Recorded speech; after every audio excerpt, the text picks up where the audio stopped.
Camarades, chers amis, donc merci à vous tous d'être venus. Merci à nos hôtes de nous accueillir en ces temps d'interdiction généralisée où toutes les interactions humaines sont suspectes de contagiosité. Donc le monde relativement libre que nous connaissions, le monde où l'immense majorité des populations du côté occidental étaient libres de ses mouvements, de sa pensée et de son expression, touche à sa fin. Ils passeront bientôt à l'assaut de notre liberté de posséder. Patience, c'est prévu. Si l'élan des forces en présence dans le monde continuait sa trajectoire naturelle, nous basculerions bientôt dans une technodictature mondiale, finalité ultime des travaux maçonniques, le règne manifeste de Satan. Je dis à dessein, si les forces naturelles continuaient leur trajectoire, parce que c'est une potentialité qui n'aboutira pas. Dans l'histoire, c'est par la grâce de notre Seigneur, avec le développement de sa Sainte Église dans le monde païen, que l'esclavage de masse du monde antique a pris fin. C'est par l'apostasie des nations qu'il revient en force.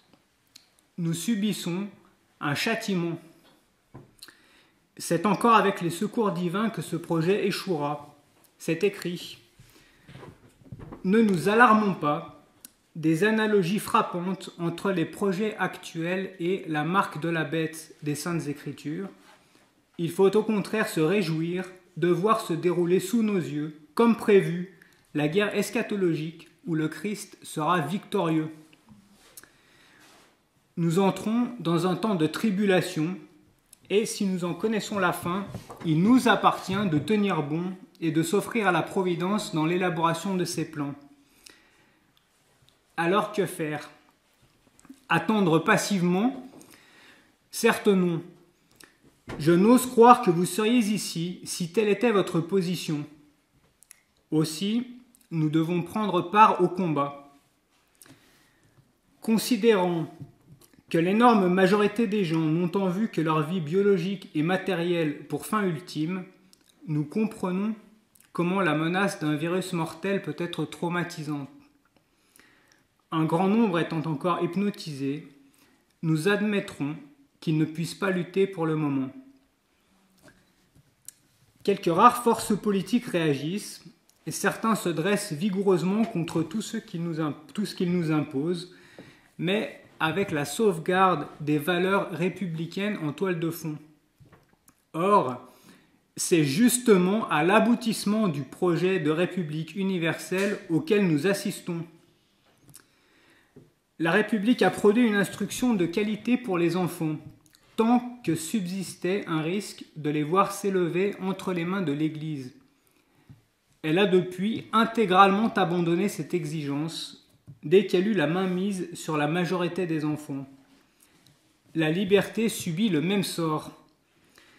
Valeur étendard tant que les hommes debout sont assez nombreux pour la défendre, puis privilège retiré par nos élites dès lors que la masse suffisamment abrutie ne comprend plus à quoi cela correspond. Nous sommes en guerre parce que la République nous l'a déclaré. Ça n'est donc pas en son nom que nous devons contre-attaquer. L'aboutissement de la République, c'est la tyrannie mondialiste.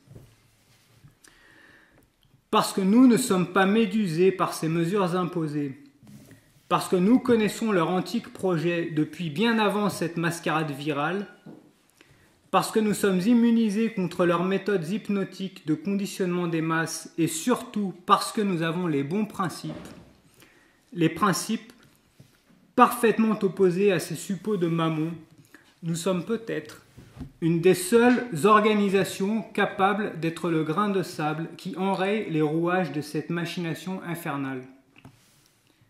Bien sûr, il y a nécessairement des mouvements de masse qui sont des forces parfois phénoménales, qui auront leur part dans le renversement de la situation. Mais elles sont imprévisibles et leur direction est tout autant incertaine. Pour l'instant, elles sont plus nombreuses à vouloir lyncher celui qui porte mal son masque qu'à s'insurger contre les démentes mesures.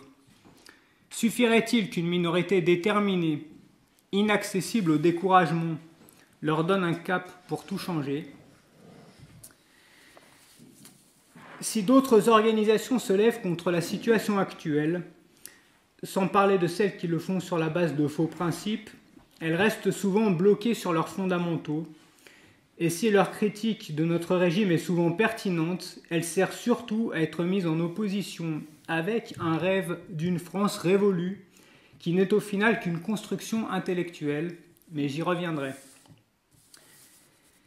Si la Providence a fait de l'Institut Civitas un parti politique, c'est pour qu'il embrasse tous les aspects de la société moderne, pour qu'elle irrigue des principes de la doctrine sociale de l'Église qui doit rallumer un feu sur la terre, rétablissant dans la société le règne de notre Seigneur Jésus-Christ.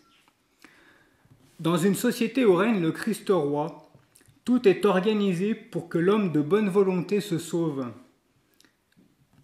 Pour qu'il se sauve, l'homme doit librement agir avec son intelligence, éclairée par la foi, pour se détourner du mal et s'attacher au bien. Ainsi, une société où l'homme n'est libre que de choisir ses distractions, sa série télévisée, ses vices ou la manière la plus à son goût de se remplir la panse, où il n'est libre de ses mouvements que pour participer à ce qui reste de l'appareil productif, ça n'est pas une société, c'est une dissociété, c'est un élevage de bêtes. L'homme n'étant véritablement homme que dans la mesure où il peut librement s'élever vers Dieu, nous devons nous battre corps et âme pour qu'il retrouve cette liberté. Nous devrons peut-être même sacrifier nos vies plutôt que de nous soumettre à cette grande extinction de la race des hommes. Civitas n'est pas simplement destiné à défendre la religion catholique dans un monde antichrétien. Civitas embrasse tous les aspects de la société. Elle puise dans les principes de la sainte doctrine le juste discernement des actions militantes à mener, des éléments à défendre dans chaque domaine en particulier. Que les choses soient dites, que les choses soient claires, Civitas n'est pas le lobby catholique au sein de la droite nationale, Civitas est la droite nationale. Nous cochons, plus que toute autre organisation, toutes les cases des valeurs qu'exècrent nos ennemis, et surtout, nous nous battons sur des principes diamétralement opposés à ceux de la société actuelle, à tous les niveaux, sans aucun compromis avec le libéralisme. Le libéralisme, c'est l'égalité de droit entre la vérité et le mensonge. Or, la vérité ne souffre pas le mensonge. La vérité est intolérante. Aussi, nous l'affirmons haut et fort, en matière de principe, oui, nous sommes intolérants. Ces bons principes sont la sève qui donne vie à l'arbre. Ces principes produisent un agir humain qui donne une société dans des circonstances spécifiques. Il y a des peuples, des territoires, des circonstances historiques particulières, et partout, ces bons principes feront une société vertueuse et prospère. Partout, cette société sera adaptée à son peuple, à son espace et à son temps. S'il est vrai que les rois ont fait la France, c'est surtout les principes catholiques qui ont fait les rois. En abandonnant ces principes, influencés par l'humanisme et l'acceptation progressive du libéralisme, la France a perdu la grâce et la royauté avec. L'histoire ne repasse pas les plats.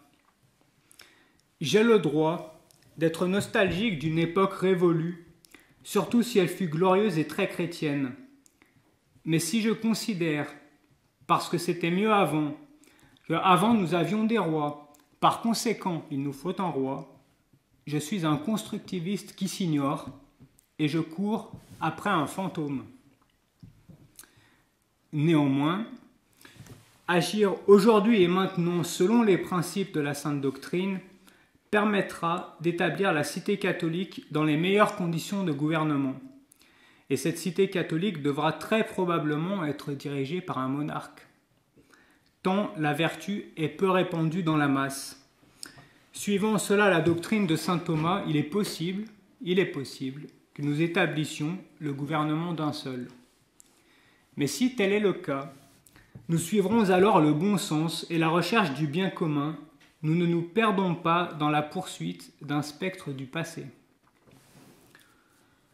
Au préalable, avant de conjecturer sur le meilleur système de gouvernement pour la France, nous sommes pour le moment encore à supporter les très nocives officines maçonniques qui sont en passe de retirer dans l'esprit des gens la notion même de liberté. Confinés le soir, bouclés le week-end, alternant enfermement strict ou semi-autorisé, en prime outrageusement muselés, la tâche est titanesque. Et sans la foi, nous serions comme tant d'autres, au bord du désespoir. Concrètement, à l'heure présente, ce qui compte, c'est de faire le maximum pour nous débattre et nous défaire des chaînes de cet emprisonnement sanitaire. Sur ce point, je vais parler comme le gouvernement. Chaque geste compte. Vous connaissez l'adage issu de la théorie du chaos. Un seul battement d'aile d'un papillon peut provoquer un ouragan au Texas. C'est-à-dire les contingences naturelles utilisées par la Providence pour déployer son plan divin. Dieu peut faire beaucoup avec peu. Alors le peu que vous pouvez faire, faites-le. Faites-le en combattant. Faites-le en pensant que notre Seigneur peut enclencher l'ouragan à partir de votre battement d'aile de papillon. Tout est possible à Dieu. Rassurez ceux qui ont peur. Ils n'y peuvent rien. Stimulez l'insoumission auprès de ceux qui sont affligés. Faites sauter les gestes barrières. Le moindre masque retiré peut en inciter à oser faire de même. La moindre affiche peut motiver quelqu'un en qui la révolte est encore contenue. Il faut profiter de chaque occasion pour exprimer publiquement son mécontentement et la nécessité d'un sursaut insurrectionnel. Surtout, restez en état de grâce, mais ne craignez pas de combattre. Qu'on ne s'y trompe pas. Nous sommes, nous catholiques, les plus respectueux du pouvoir et du principe d'autorité. Nous ne méprisons pas la parole de saint Paul aux Romains quand il affirme « tout pouvoir vient de Dieu ». Mais par rapport à la tyrannie, qui correspond à un gouvernement qui sert ses intérêts particuliers à la place de servir le bien commun, saint Thomas affirme que son renversement n'est pas une sédition, car en la matière, c'est le tyran qui est séditieux. Les tyrans ont perdu toute légitimité pour gouverner. C'est un devoir moral pour tout chrétien de s'opposer aux projets totalitaires qu'ils veulent nous imposer. N'ayons pas peur d'être radicaux sur ce terrain. Nous devons être radicaux dans notre combat. La tiédeur et la nonchalance dans une situation où les événements oppressifs s'enchaînent si rapidement n'a pas sa place. Je vous remercie. Vive le Christ roi.